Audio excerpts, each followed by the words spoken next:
கிராமத்து பாரம்பரியம் நேயர்கள் அனைவருக்கும் அன்பான வணக்கம். இப்போ செவ்வாய்க்கிழமை வெள்ளிக்கிழமையில் நம்ம என்னென்ன காரியங்கள் செய்யலாம், என்னென்ன காரியங்கள் செய்யக்கூடாது அப்படிங்கிறத பற்றி பார்க்கலாம். எங்கள் பாட்டியெல்லாம் என்ன பண்ணுவாங்க, அவங்க சொல்லி கொடுத்த ஒரு காரியங்கள் தான் நாங்கள் இப்போ செஞ்சுக்கிட்டு வந்துட்டுருக்கோம்.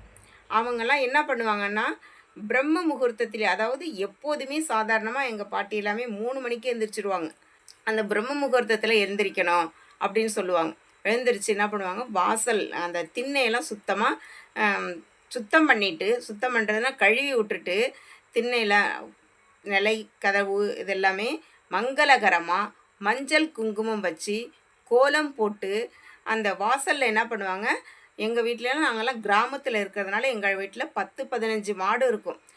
சாணம் தெளித்தாலே வாசல் வந்து மங்களகரமாக இருக்கும். சாணம் தெளித்து கோலம் போடுவாங்க. கோலம் வந்து திண்ணையிலேருந்து அந்த வாசலில் வரைக்கும் கோலம் போடுறதுக்கு வெறும் பச்சரிசி மாவில் மட்டும்தான் கோலம் போடுவாங்க. சாதாரணமாக வந்து வெறும் கோலமாவு, அதாவது கல் மாவில் கோலம் போடக்கூடாது. அப்படி போடுறதா இருந்தால் அதில் கொஞ்சமாவது பச்சரிசி மாவு கலந்து போடணும். அது சுத்தமாகவே வெறும் பச்சரிசி மாவில் கோலம் போடுறது நல்லது. ஆனால் அப்படி போட்டால் பச்சரிசி மாவு கொஞ்சம் கலந்து போடலாம். இப்போ சாணம் எங்கள் வீட்டில் இருக்குது, அதனால் நாங்கள் சாணம் தெளித்து கோலம் போடுவோம். சாணம் இல்லாதவங்க வெறும் தண்ணி தெளித்து கோலம் போடாமல் அதில் கொஞ்சமாவது மஞ்சள் தூள் கலந்து தெளித்து கோலம் போடலாம். அப்புறம் பார்த்திங்கன்னா எல்லாருமே சொல்லுவாங்க, வெள்ளிக்கிழமை செவ்வாய்க்கிழமையில் வீடு கழுவக்கூடாது அப்படின்னு சொல்லுவாங்க. அப்போ நம்ம பூஜை பண்ணணும் அப்படின்னா முதல் நாளே நம்ம கழுவி விட்டுட்டோம் அப்படின்னா அது வந்து தோஷமாயிடும். கழுவி விட்டு இரவு முழுக்க அந்த வீடு இருந்து மறுநாள் வந்து பூஜை பண்ணணும் அப்படின்னா அந்த வீடு வந்து தோஷமாயிடும். அதனால் வெள்ளிக்கிழமை செவ்வாய்க்கிழமையில் வீடு கழுவி விட்டு நல்லா சுத்தமாக பூஜை பண்ணுறது தான் ரொம்பவுமே சிறந்தது. விளக்கு எல்லாமே முதல் நாள் விளக்கி அந்த விளக்கை கவுத்து வைக்கக்கூடாது. அப்படி முதல் நாள் விளக்குனா அந்த விளக்கில் எண்ணெய் ஊற்றி திரி போட்டு வச்சுட்டு அதுக்கப்புறமா தான் நம்ம படுக்கலாம். முதல் நாள் விளக்கெல்லாம் விளக்கி அந்த விளக்கை கவுத்து வச்சுட்டு நம்ம படுக்கக்கூடாது. அது மாதிரி விளக்கை கவுத்து வைக்கிறது வந்து ஒரு தோஷம் தான். முதல் நாள் விளக்கி கவுத்து வைக்கிறது ஒரு தோஷம். அதனால் விளக்கை விளக்கி எண்ணெய் ஊற்றி பொட்டு வச்சு பூ போட்டு எண்ணெய் ஊற்றி திரி போட்டு விளக்கை ஏற்றி வைக்காமல் நிற விளக்காக வச்சிடலாம். அப்புறம் வந்து என்ன பண்ணுவாங்கன்னு பார்த்தீங்கன்னா, வீட்டில் வந்து கண்ணாடி உடையக்கூடாது அப்படின்னு சொல்லுவாங்க.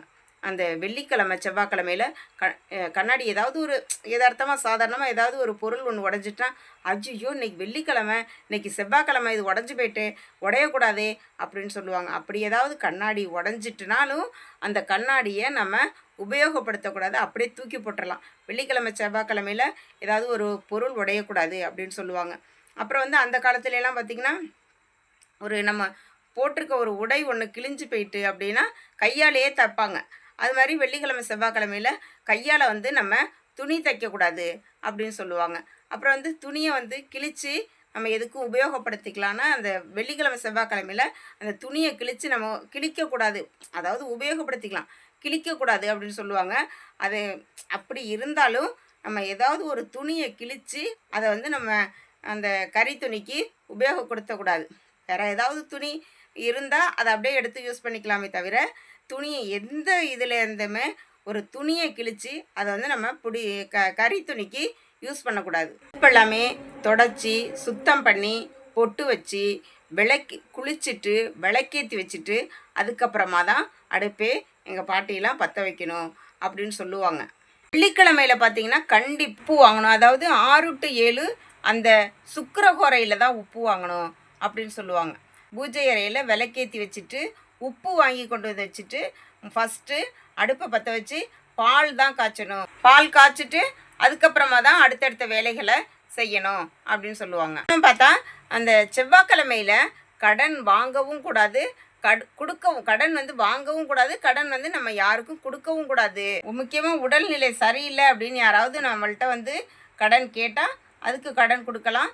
வேறு நம்ம தானம் கொடுக்கறதுக்கு கடன் கொடுக்கலாம். வேறு எந்த விஷயத்துக்காகவும் நம்ம கடன் வாங்கவும் கூடாது, கடன் கொடுக்கவும் கூடாது. செவ்வாய்க்கிழமையில் எந்த ஒரு காரியமுமே ஆரம்பிக்கக்கூடாது அப்படின்னு சொல்லுவாங்க. ஆனால் வந்து செவ்வாய்க்கிழமை வந்து மகாலட்சுமி பிறந்த நாள். அதனால் எல்லா காரியமுமே நம்ம செய்யலாம். ஆனால் செவ்வாய்க்கிழமையில் பார்த்திங்கன்னா நம்ம வந்து ஒரு கல்யாணம் அப்படின்னா அதெல்லாம் நம்ம செய்ய மாட்டோம். அது செய்யவும் கூடாது. செவ்வாய்க்கிழமையில் செய்யக்கூடாது.